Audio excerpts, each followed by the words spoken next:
Mining Weekly Online is talking to Neil Froneman, the CEO of Sibanye-Stillwater. Neil, you have got into palladium at a time of massive surge of the palladium price.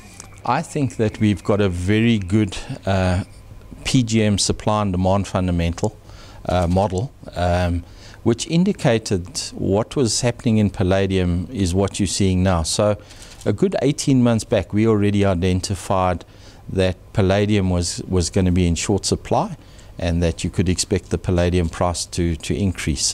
We had a need to geographically diversify as well, and when you combine those, there's really only one asset in the world that is a primary producer of palladium. Formal discussion started with Stillwater in early 2016. Actually, those discussions started informally 6 months before that, and they started because we recognized that the demand fundamentals for palladium were extremely robust, and you've seen how through this phase the palladium price has increased.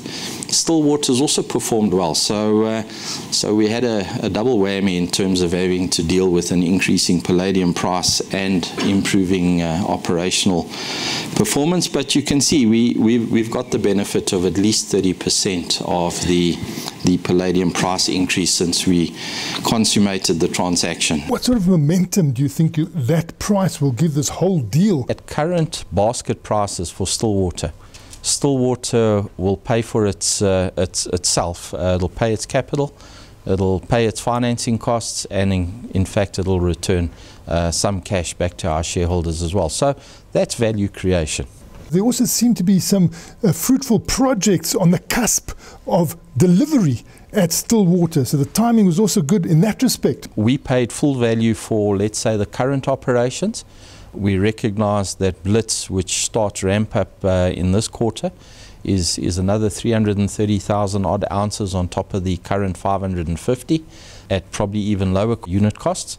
And of course, that's the upside for our shareholders. The original Stillwater shareholders got a good deal. They got paid full value for where they were.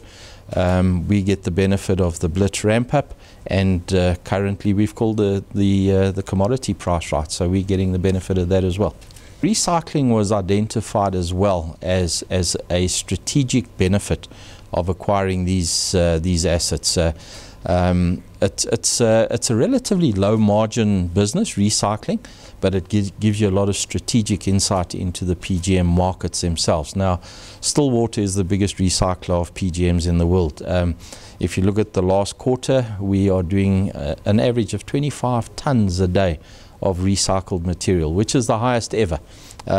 So it's utilizing existing capacity. We have excess capacity, and for that reason it makes good financial sense. It generated about $3 million over 2 months. And are you going to continue to be domiciled in South Africa with your primary listing on the Johannesburg Stock Exchange, where we're now sitting? And then how important is your secondary listing in New York? We're proudly South African, and I think just like the Springboks are winning now, we have to win all over the world. But our roots will remain South African. The values that have gone into the new brand are all South African Sibanye brands. Our listing in New York is critically important. If you look at the capital raising, where we've just raised $2 billion, most of that came from offshore, and we recognize that South Africa has a limit in terms of capacity to fund large mining initiatives or transactions. So that New York listing is very important, hence the keeping of the Stillwater brand in the name, so that we can still appeal to North American investors.